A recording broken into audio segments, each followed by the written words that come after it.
Whatever religions and religious sects exist in this world were all formed in the name of some enlightened soul by some group of dedicated followers.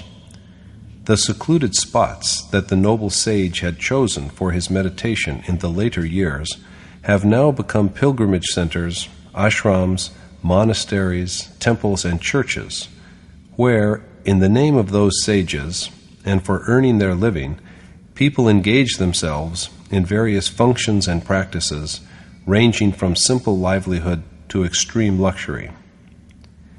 Accomplished sages are always put on a pedestal, but no one can attain the state of accomplishment simply by putting themselves on a pedestal or being put there by devotees. That is the reason that Dharma has always been the field of an authentically realized sage, a true accomplished teacher. The Gita, the song celestial in Sir Edwin Arnold's translation, is undoubtedly a scripture. It is the actual teaching of the Supreme Spirit as manifested through the personage of Yogeshwar Lord Shri Krishna, a realized sage and enlightened teacher. These eternal truths and the true essence of the same sacred verses of the timeless dialogue between the accomplished teacher Krishna and the devoted and noble-hearted spiritual seeker Arjuna are being relayed to you in their pure form and innate clarity through these audio cassettes of Untitled Gita.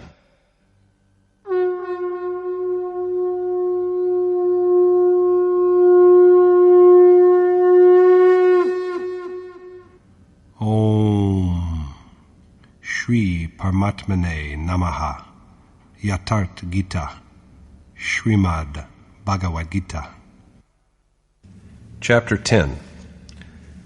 An Account of God's Glory.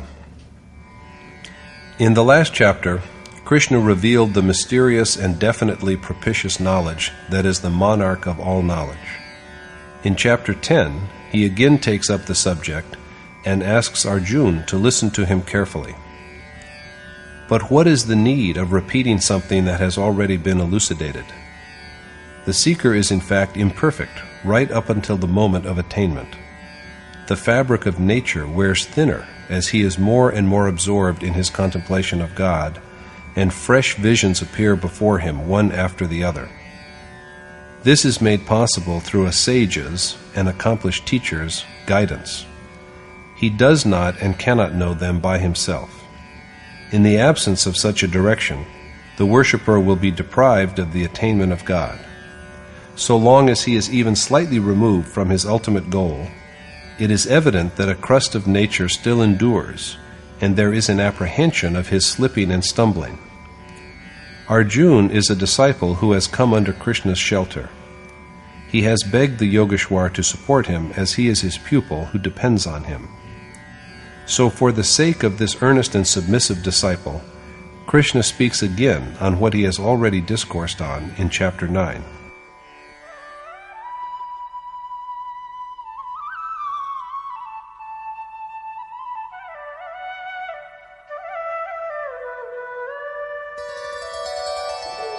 Bhuya eva mahabaho shrinu me paramam yatteham priyamanaya vakshami hitakamnyaya. The Lord said, "Listen again, O the mighty-armed Arjuna, to the mystic and compelling words I am about to speak because of my concern for the good of a beloved pupil.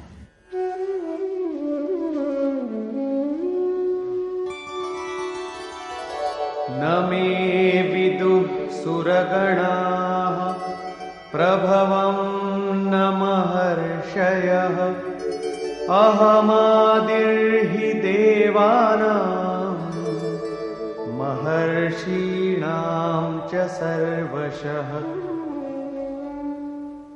Neither gods nor great sages know my origin, for I am the primal source from which all of them have arisen." Krishna also declared earlier that since his origin and action are both celestial, They cannot be seen by physical eyes, so his manifestation goes unnoticed, even by men who have reached the spiritual level of gods and sages. On the other hand, however,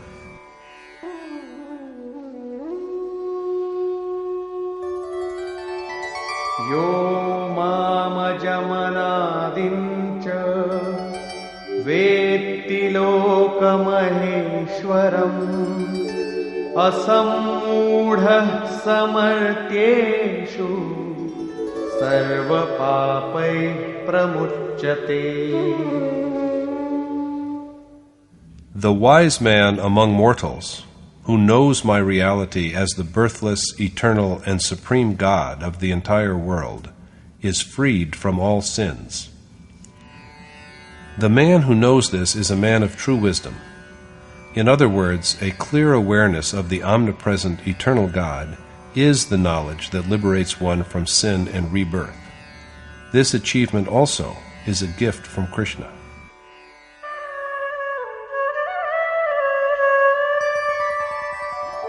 Buddhir-jnanam-asammoha kshama satyam damah shamah sukham dukkham bhavo bhavo bhayam cha bhayamiva cha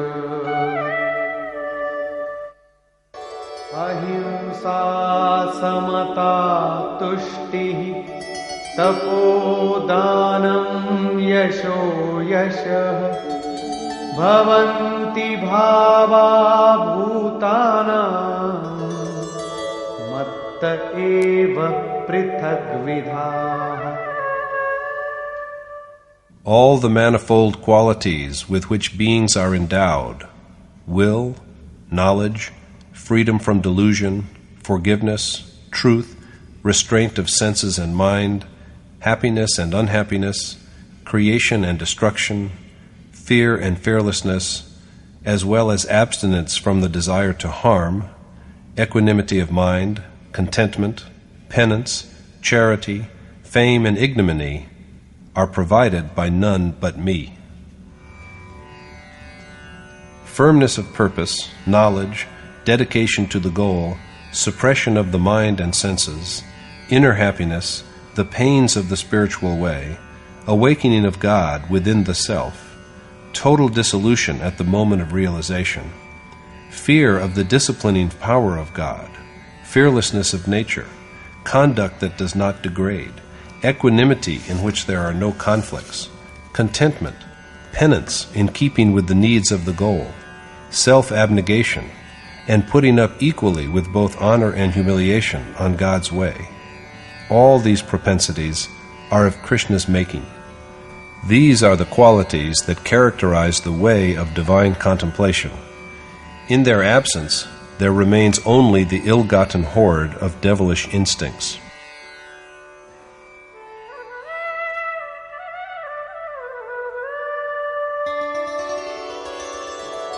Maharshaya sapta purve chatvaro manavastatha madbhava manasa jata yesham loka imah praja. The 7 great sages, the 4 who had been earlier than them, as well as Manu and others from whom all mankind has sprung, have all been shaped by the operation of my will. The 7 great sages, or rather the 7 successive stages of yoga, virtuous aspiration, discrimination, refinement of spirit, inclination to truth, disinterestedness, advancement on the spiritual path towards union with God, and along with them, the molding of the 4 faculties of mind, intellect, thought, and ego, in accordance with the demands of yoga, are all creations of Krishna's will. That is to say, that they all arise from the determination to realize Him. Each of them complements the other. All these components of the treasure of divinity are Krishna's works. This treasure is dependent on the evolution of the 7 steps of yoga, and without them it cannot be.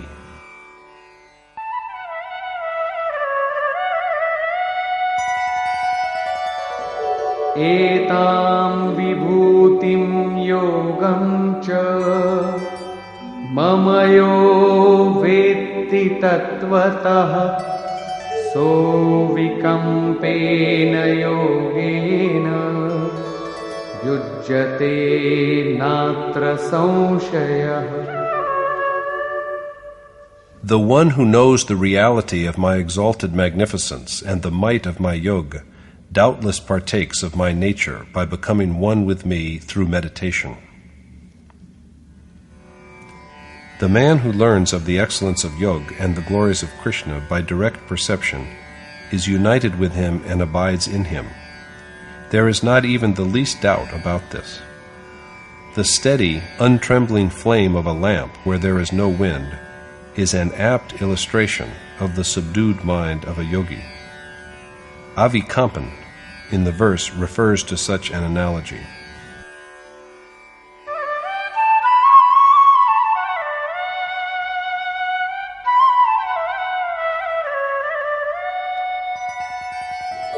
Aham sarvasya prabhavo mattah sarvam pravartate iti matva bhajante mam buddha bhava samanvita.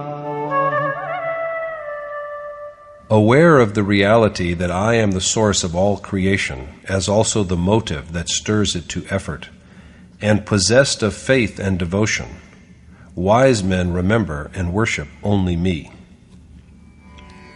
It is at Krishna's behest that the entire world is spurred to action. This implies that he is also the doer of whatever yogi do in keeping with his nature. All the yogi's endeavors are thus only blessings from him. How it is so has been illuminated earlier, and now Krishna dwells upon how yogi constantly adore him.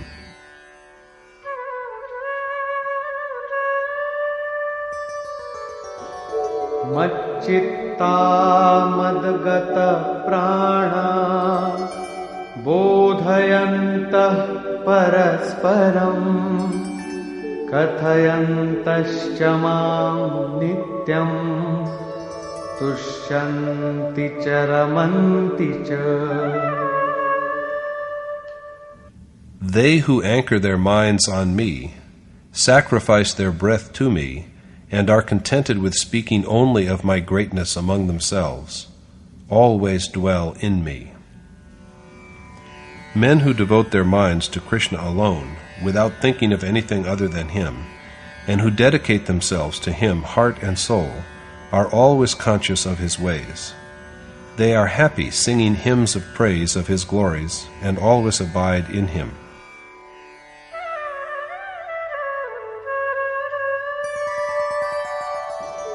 Tesham satatayuktanam bhajatam priti purvakam dadami buddhi yogam tam yena mamupayanti te.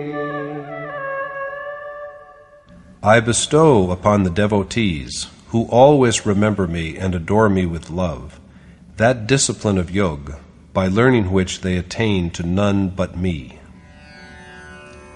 So the awakening of yoga in worshippers is also a gift from God. It depends upon his assuming the role of a charioteer. The following verse points to the way by which a sage and noble teacher like Krishna blesses his devotee with the knowledge that initiates him into yoga.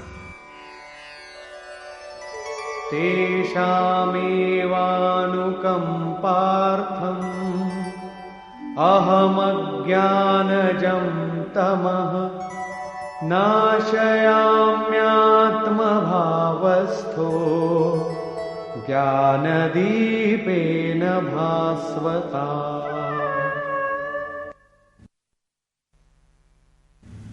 To extend my grace to them, I dwell in their innermost being and dispel the gloom of ignorance by the radiance of knowledge. Krishna stands inseparably by the worshipper's self as a charioteer to destroy spiritual ignorance.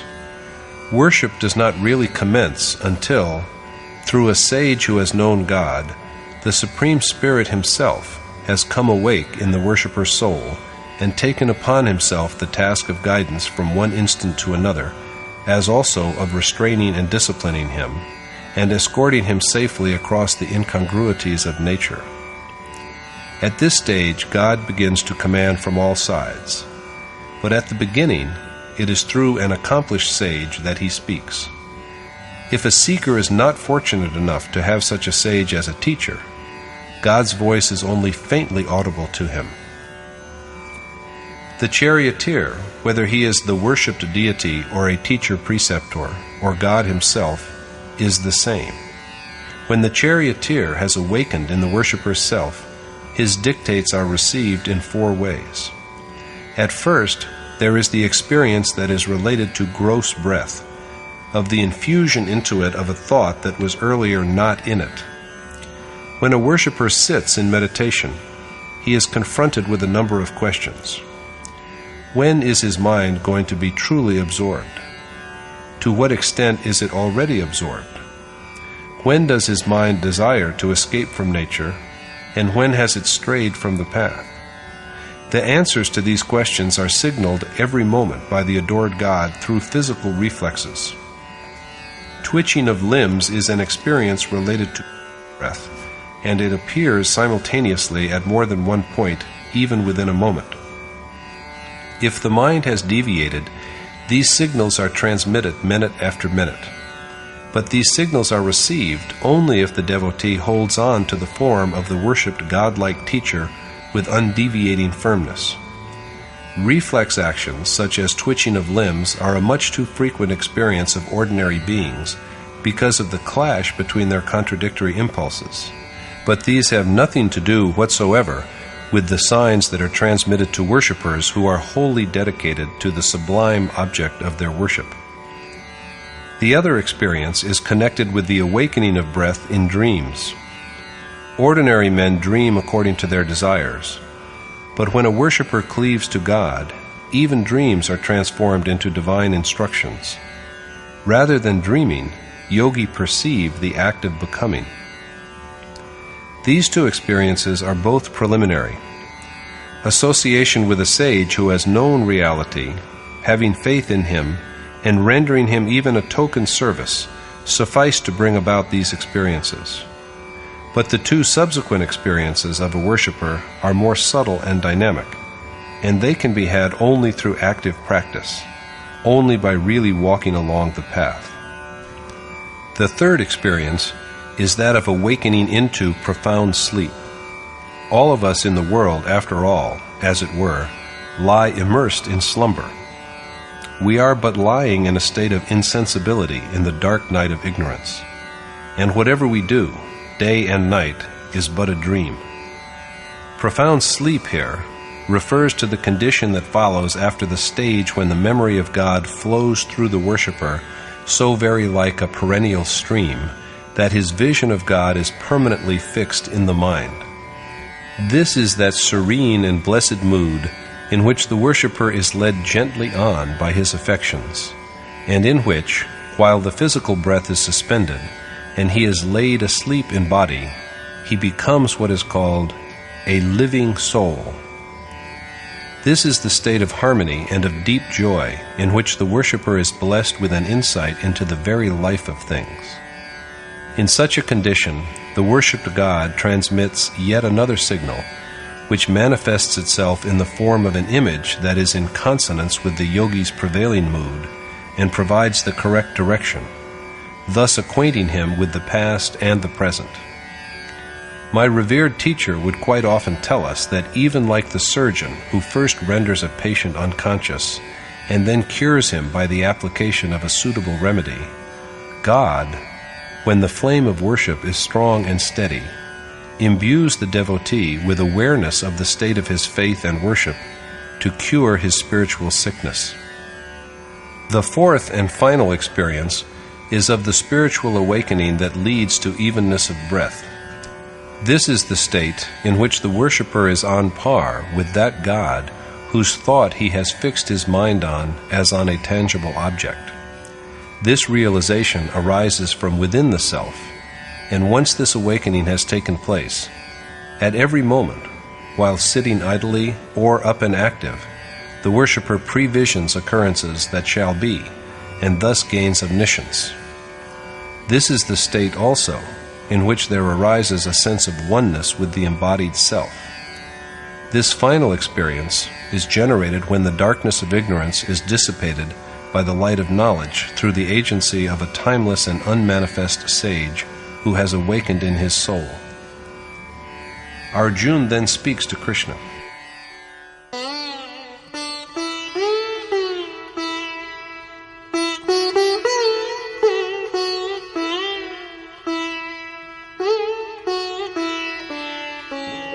Param Brahma Param Dhama Pavitram Paramam Bhavan Purusham Shashvatam Divyam Adidevamajam Vibhum Ahustvam Rishayah Sarve Devarshir Naradastatha Asito Devalo Vyasah Swayam Chaiva Bravishimi. Arjuna said, "It has been so said by even divine sages such as Narad, Asit, the sage Deval, and the great saint Vyas, that you are the radiant being, supreme goal, and absolutely unblemished, because all of them believe you to be the Supreme Spirit, who is the primeval, birthless, and all-pervasive God of all gods. And now you tell me the same." Radiant being and the word birthless are here synonyms for God and the final state of perfect bliss. Arjuna first refers to sages of the past who said the same, and now even divine sages like Narad, Asit, Deval, Vyas, and Krishna himself say it. The latter are all contemporaries of Arjuna, and he has the advantage of associating with these sages.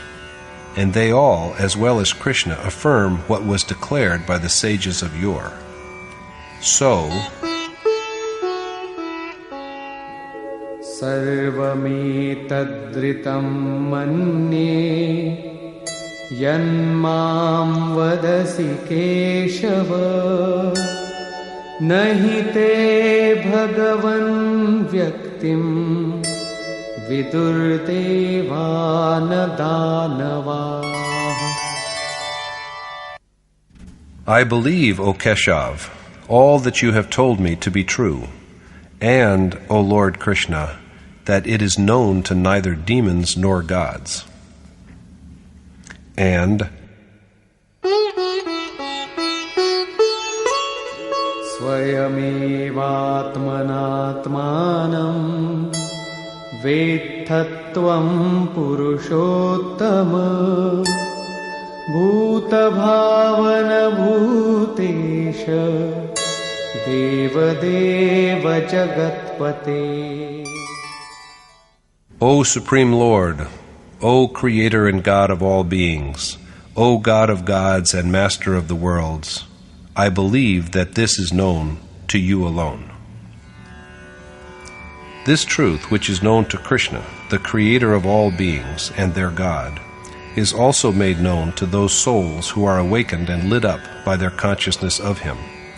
So the knowledge of worshippers is really His knowledge. Vaktumarhasya sheshena divyayatma vibhutayah yabhir vibhutibhir lokan imam stvam vyapya tishtasi. So you alone are capable of enlightening me well on your glories by which you pervade and dwell in all the worlds. Therefore, कथं विद्यामहं योगिन् त्वां सदा परिचिन्तयन् केषु केषु च भावेषु चिन्त्योऽसि भगवन्मया. How should I, O Yogeshwar, know you by incessant contemplation, and in what forms, O Lord, should I worship you? These questions are agitating Arjuna's mind. How should he know Krishna, a yogi? How should he meditate on him, and how should he remember him? Vistarenatmano yogam vibhutin cha janardana bhuyah kathaya triptehi shrinvato nasti me mritam. And, O Janardhan, tell me again the power of your yoga and your exalted magnificence, for I am not yet sated by the honey of your utterances. Krishna has stated briefly at the beginning of this chapter what Arjuna wants to know again. Arjuna begs him to elaborate the same again at greater length, because his curiosity is not yet fully satisfied. Moreover, he also wishes to hear Krishna's words just for the sake of listening to them. Such is the sweet charm of the speech of God and of sages. No wonder, according to Goswami Tulsidas, one who is satiated with listening to the chronicle of Ram is bereft of sentiment. Until the worshipper has access to the desired God, his thirst for the substance of immortality remains. If someone sits down on the way before the point of attainment with the feeling that he knows all, he has in fact known nothing. It is evident then that his progress is about to be obstructed. So it is the seeker's duty that he holds on to directions from the adored God and turns them into practice.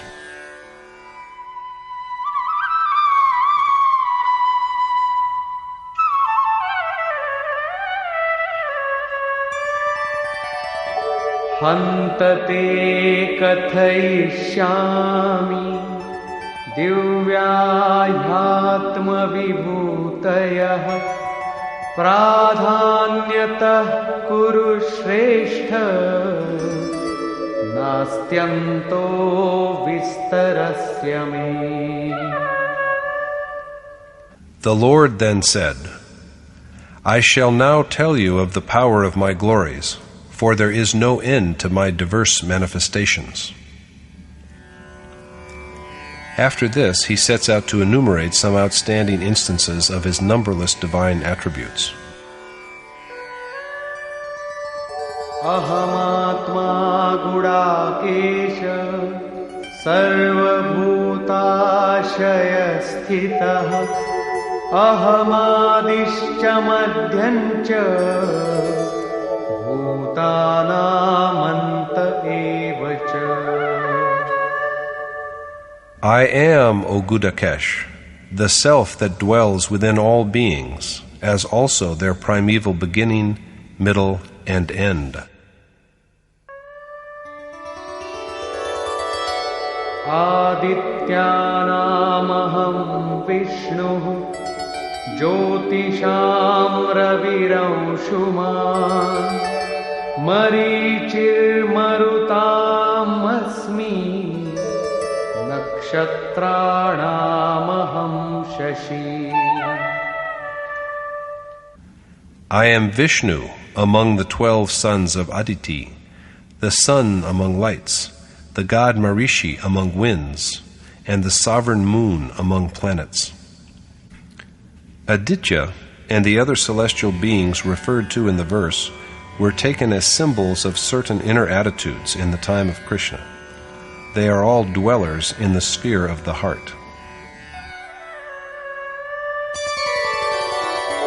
Vedanam Samavedosmi Devanam Asmi Vasavah Indriyanam manashchasmi bhutanam asmi chetana. I am also the Sam among the Ved, Indra among gods, the mind among senses, and the consciousness in beings. Among the Ved, Krishna is the Samved, for it is he whose song begets the state of equanimity. He is the Lord Indra among gods, and the mind among senses, for he is known only through restraint of the mind. He is also the power that gives beings their sense of awareness. Rudranam Shankarashchasmi Vittesho Yaksha Rakshasam Vasunam Pavakaschasmi Meruh Shikharinamaham. I am Shankar among Rudra, Kuber among demons and Yaksha, fire among Vasu, and the Sumeru among lofty mountains. Krishna is Shankar among Rudra. Shankar, Shankar, may be understood as the condition in which there are no doubts and irresolutions. In fact, Kuber, fire, and Sumeru are all metaphors for the discipline of yoga. They are all yogic terms.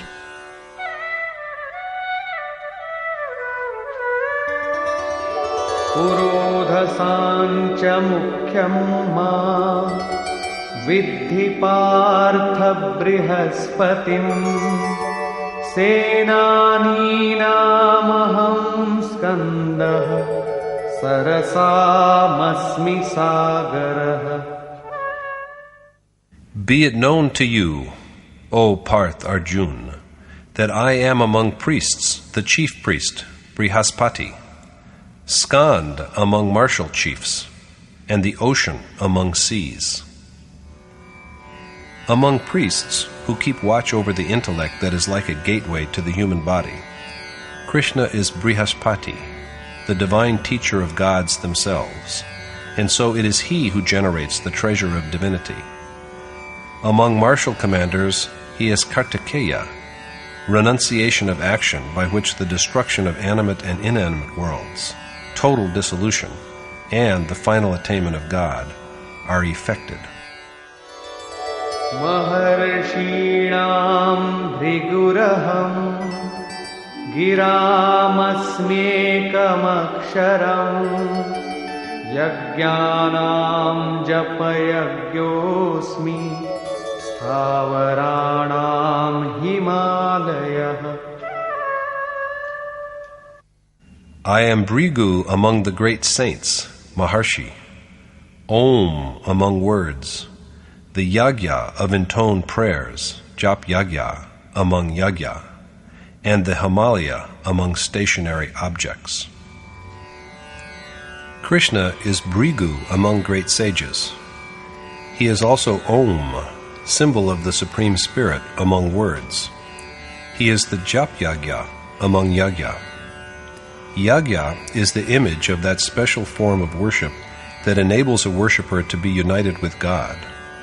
In summary, therefore, it is remembrance of the Supreme Spirit and recitation of His name. When, after having crossed the stages of two kinds of speech, the audible and the muttered, the name reaches the stage of Yagya, it is then recited by neither articulated speech nor from the throat nor even in thought. It then infuses every breath. There is then only a surging ahead unceasingly with the vision of God, mind engraved on every breath. The rise and fall, ascent and descent of Yagya, and its different stages depend upon breath. It is something dynamic, a matter of action.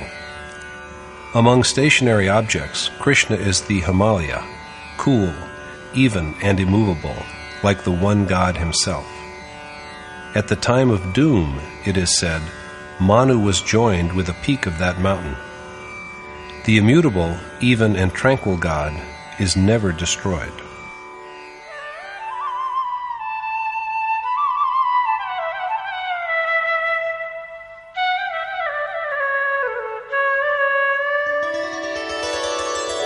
अश्वत्थः सर्ववृक्षाणां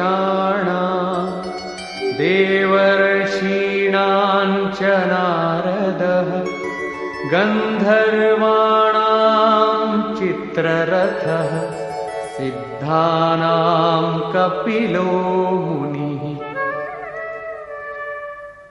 I am Ashwath among trees, Narad among divine sages, Chitrarath among Gandharv, and the sage Kapil among men of attainment. Krishna is Ashwath, the holy people or fig tree among trees. The world, which is not even sure of living until the symbolic tomorrow, is described as an inverted people or fig tree, whose root, God, is above, and whose boughs, nature, are spread below. This is not the ordinary people tree that is commonly worshipped, and it is in this sense that Krishna calls himself people among trees. Narad, Nade Randra, is Narad, has, on the other hand, such a sharp awareness that he can steadily hold on to the divine rhythm arising from breath. Among Gandharva, Krishna is Chitrarath, or that unique state in which the object of contemplation begins to be directly perceptible to the worshipper. Kapil is bodily manifestation. Krishna is that form as well as both the state as well as the immersion in that form, and also the divine message that is received from it.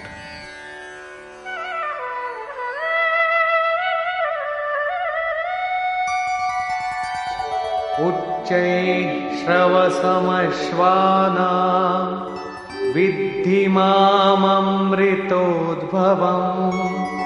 ऐरावतं गजेन्द्राणां नराणां च नराधिपम्. Know also that I am the nectar-born Uchashrav among horses, Airawat among pachyderms, and king among men. Every object in the world is perishable, and the self alone is indestructible. It is thus that Krishna is Uchashrav, Indra's horse that is said to have been churned out of the nectar that came from the ocean. A horse is a symbol of regulated motion. Krishna is the motion of the mind in its quest for the reality of the self. He is also king among men. A great soul is in fact a king, because he wants for nothing.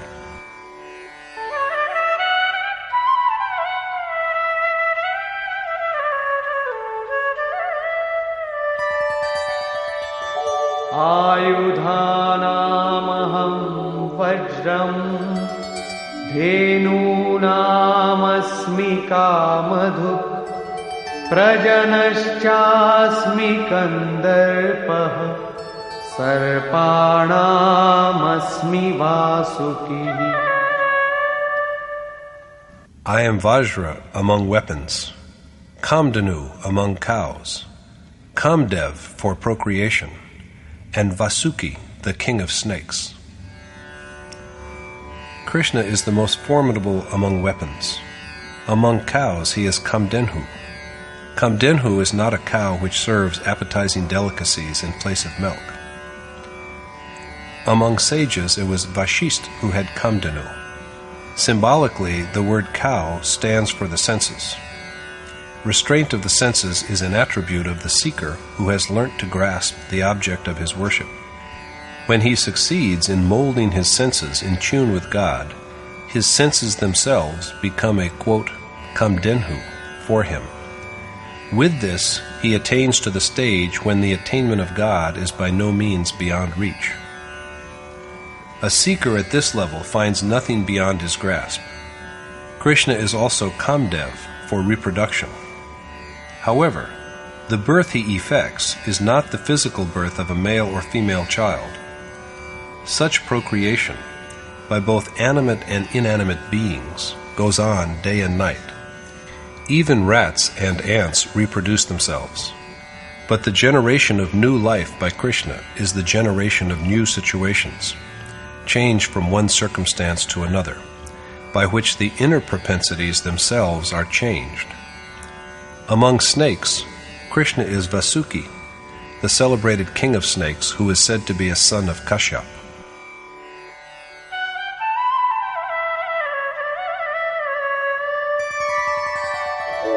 Anantaschasmi naganam varuno yadasamaham pitrinam chasmi yamah sayamatamaham.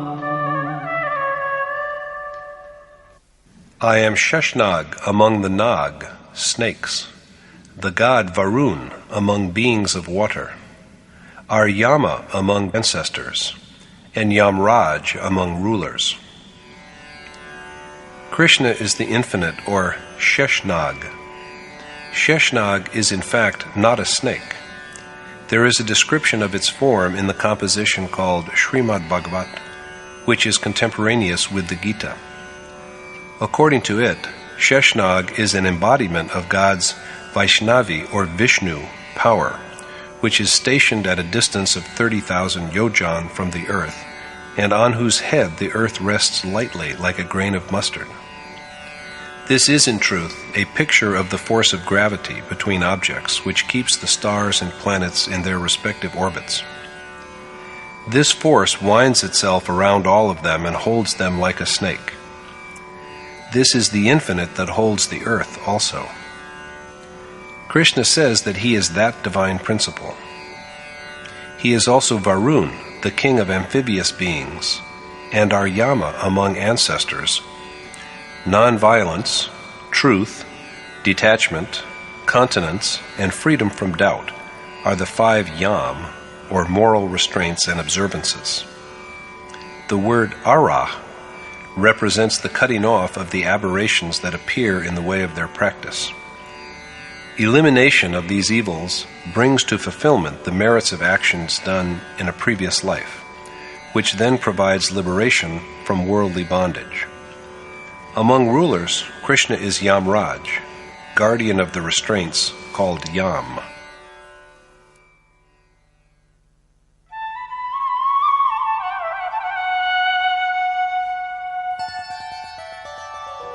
Pralhadaschasmi daityana kalah kalayatamaham mriganancha mrigendroham vainateyascha pakshinam. I am Prahlad among Datya or demons, unit of time for reckoners, the lion among beasts, and Garud among birds. Krishna is Prahlad among demons. Prahlad, the word is divided into par plus alad, is joy for others. Love itself is Prahlad.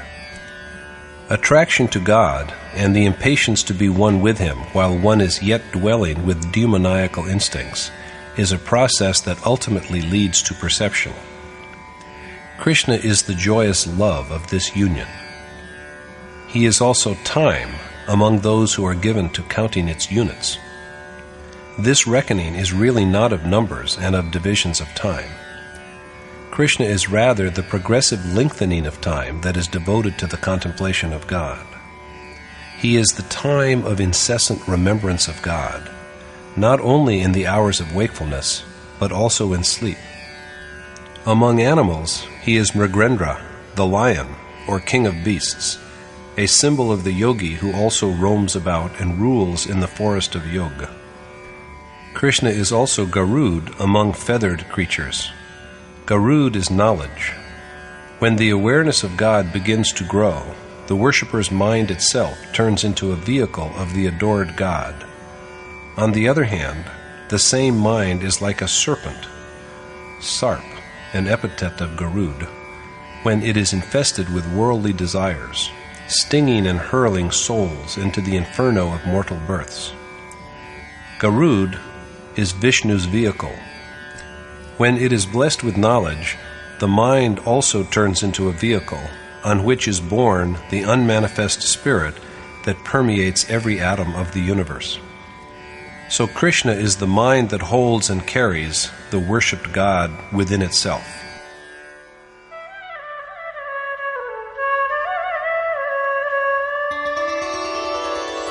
Pavana pavatamasmi Rama shastrabhitamaham Jashanam makaraschasmi Srotasamasmi Janhavi. I am the wind among powers that refine, Ram among armed warriors, the crocodile among fishes, and the sacred Bhagirati Ganga among rivers. Krishna is the invincible Ram among wielders of weapons. Ram denotes one who rejoices. Yogi rejoice in knowledge. The signals received from the God they worship are their sole pleasure. Ram symbolizes that direct perception, and Krishna is that awareness. He is also the mighty crocodile among amphibian beings, and the most sacred Ganga among rivers.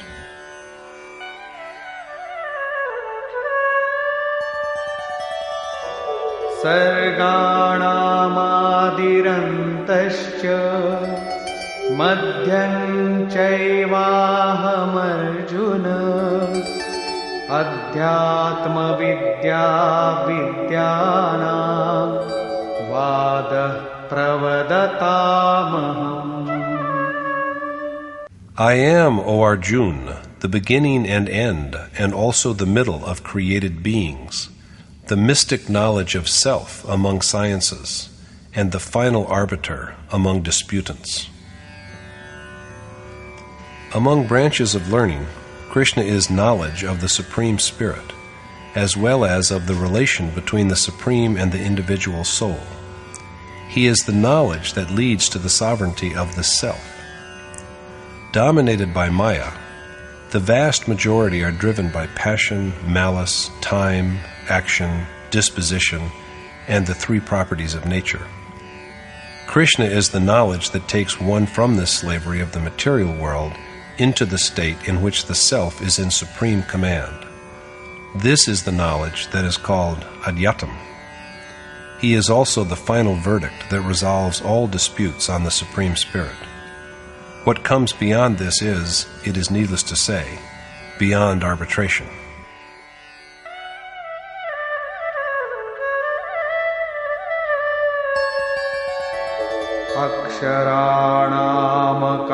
Aksharanamakarosmi dvandva samasikasya cha ahamevakshayah kalo dhataham vishvato mukha.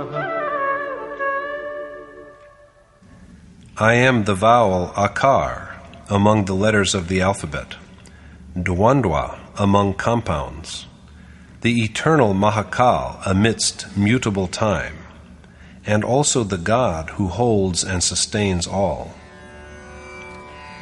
Besides being the first sound of the sacred Om, Krishna is also the imperishable, immutable time. Time is always changing, but he is that state, that time, which takes one to the eternal God. He is also the omnipresent Spirit, Virat Swarup, who pervades and sustains all.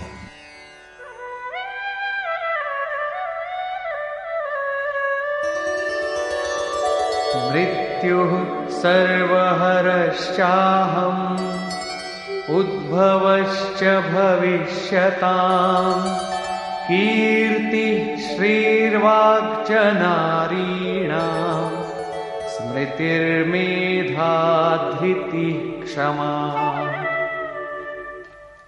I am the death that annihilates all, the root of the creations to be, and kirti among women, the embodiment of the feminine qualities of accomplishing action, vitality, shakti, speech, memory, awareness, patience, and forgiveness. As Yogeshwar Krishna will say in the 16th verse of chapter 15, all beings, purush, are of only two kinds, the perishable and the imperishable. All these bodies which generate other beings and die are mortal. Whether male or female, they are all purush, according to Krishna. The other purush is the imperishable cosmic spirit, who is perceived in the state when the mind has ceased to be. This is the reason why men and women equally can attain the supreme goal. The qualities of vitality, memory, awareness, and so on, pointed out in this 34th verse, are all feminine in principle. Does it mean that men have no need of these qualities? In truth, the animating principle of the heart's sphere is a feminine principle. The qualities enumerated in the verse need to be inculcated in all hearts, of men as much as of women.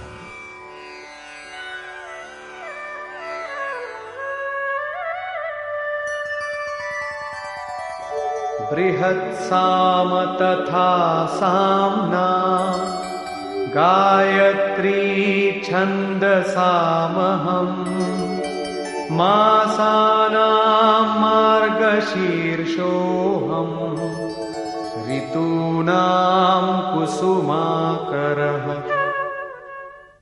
And I am the Samved among scriptural hymns, the Gayatri among metrical compositions, the ascendant Agrahayan among months, and the spring among seasons. Among the sacred Vedic texts, Shruti, that are fit to be sung, Krishna is the Samved, Vrihatsam, the song that produces evenness of mind. He is the spiritual awakening in these hymns. He, too, is Gayatri among verses. The Gayatri, it is important to realize, is a metrical composition of self-denying prayer, rather than a spell or charm, the recitation of which brings automatic salvation. After straying thrice, throwing himself at the mercy of the desired God, the sage Vishwamitar addressed him as the essence that permeates the earth, all the worlds, and the self, and entreated him to confer wisdom on him and to inspire him so that he could know his reality. So, as it may be seen, Gayatri is a prayer. The worshipper is not able to resolve his doubts by his own intelligence. He does not know when he is right or in error. So Krishna is the Gayatri by which the hapless worshipper surrenders himself to God. This prayer is doubtlessly propitious, for by this the devotee seeks refuge in Krishna. Krishna is also Agrahayan among months, the ascendant season of joy. He is the state of felicity or happiness that this month resembles.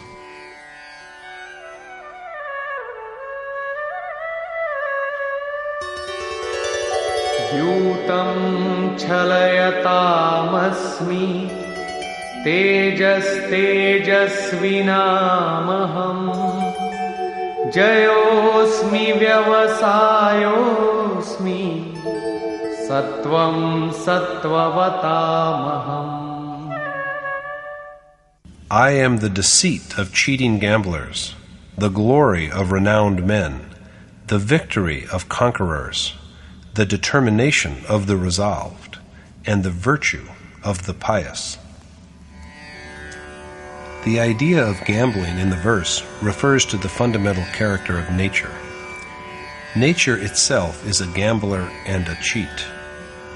To forsake outward show and engage in the way of private adoration to escape from the contradictions of nature is an act of, quote, deception.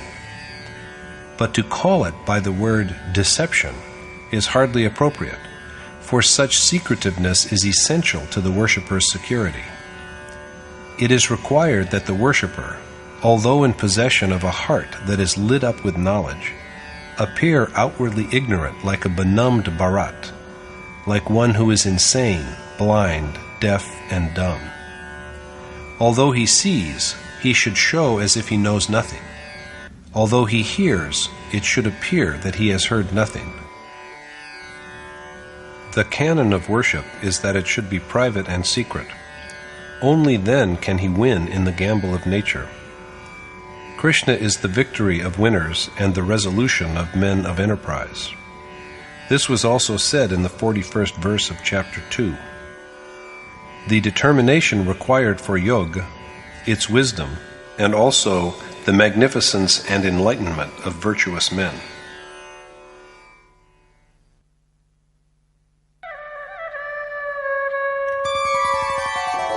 Vrishninam vasudevosmi Pandavanam dhananjayah Muninamapyaham vyasah Kavinamushana kavihi. I am Vasudev among the descendants of Vrishni, Dhananjay among the Pandav, Vedvyas among sages, and Shukracharya among poets. Krishna is Vasudev, or the one who is everywhere, among the Vrishni race. He is Dhananjay among the Pandav.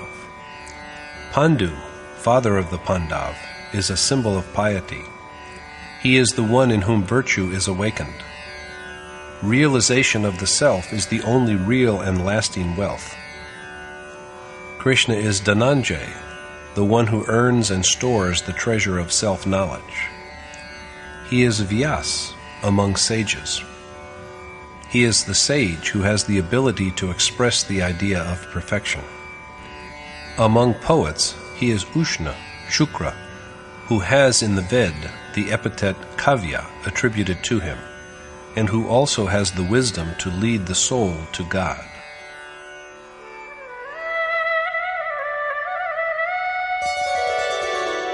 Dandodamayatam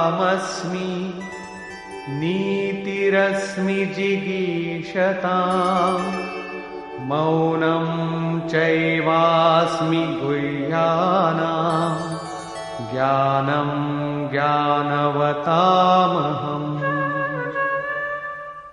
And I am the oppression of tyrants, the wise conduct of those who aspire to succeed, silence among secrets, and also the knowledge of enlightened men.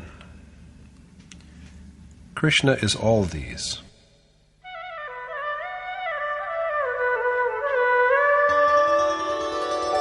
Yacchapi sarvabhutanam Bijam tadaham arjuna Na tadasti vina yatsyan Maya bhutam characharam.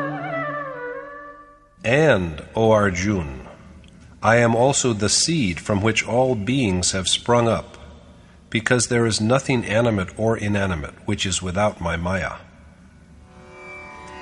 There is nothing, no being in the whole world who is devoid of Krishna, because he pervades all. All beings resemble him and are close to him. He further adds,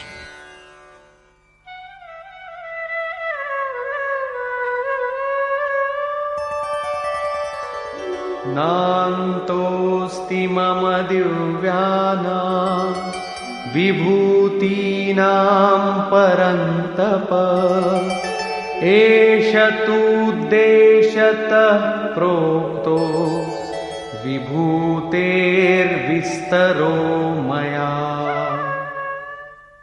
What I have told you, O Parantap Arjun, is only a brief abstract of my countless glories. So Arjun should regard whatever is endowed with magnificence, radiance, and might as having come forth from Krishna. This is what he is told now.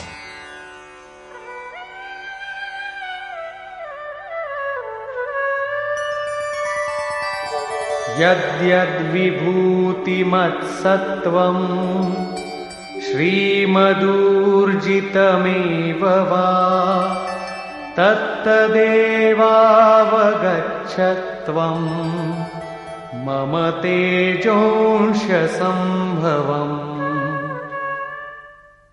Know that whatever is possessed of glory, beauty, and strength has arisen from my own splendor. Krishna concludes his revelation of the Omnipresent thus. Athava bahunaytena kim gyatena tavarjuna vishtabhyahamidam kritsnam ekamshena sthito jagat. Or, instead of knowing anything more, O Arjuna, just remember that I am here, and I bear the whole world with just a fraction of my power. Krishna's enumeration of his manifold glories by analogy does not imply that either Arjuna or any one of us should begin to adore the beings and objects he has cited for illustration. The exercise is rather aimed at enlightening men who are inclined to the worship of other gods and goddesses, as well as of objects and creatures such as trees, rivers, planets, and serpents, that they have acquitted themselves well of their duties to all these divinities, objects, and beings by just adoring Krishna alone. Conclusion. At the beginning of the chapter, Krishna told Arjuna that he would instruct him again in what he had also told him before, because he was most dear to him. He was going to repeat the instruction, for a noble teacher's constant guidance is a necessity until the very moment of attainment. His origin, Krishna has said, is known to neither gods nor saints, because he is the primal source from which all of them are born. They do not know him because the universal state arising from attainment of the unmanifest God can be experienced only by those who have arrived at the supreme goal. He is a man of knowledge who knows Krishna, the birthless, eternal, and supreme God of the world, by direct perception. Arjuna requests him to enlighten him at length on the signs of his greatness. This is correct because the worshipper's impatient curiosity to listen to his adored God should remain until the very moment of fulfillment. Beyond this he cannot go, because he knows not what lies within the heart of God. Thereupon, Krishna has summarized to Arjuna 81 manifestations of his greatness. Whereas some of them illustrate the inner qualities that are developed by initiation into yoga, others illumine the glories that are earned by social achievements and accomplishments.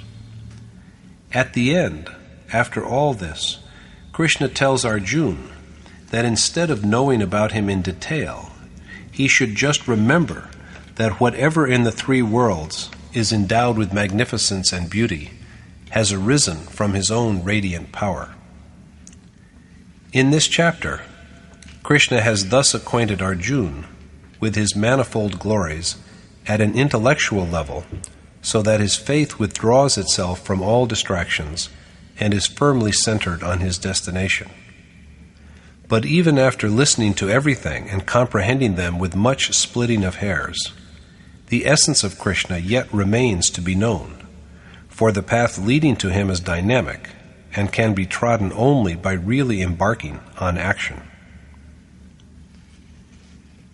Thus concludes the 10th chapter in the Upanishad of the Srimad Bhagavad Gita on the knowledge of the Supreme Spirit, the discipline of yoga, and the dialogue between Krishna and Arjuna, entitled Vibhuti Varnan, or An Account of God's Glory.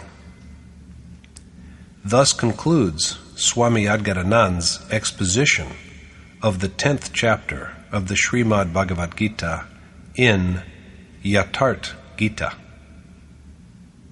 Hari Om Tat Sat.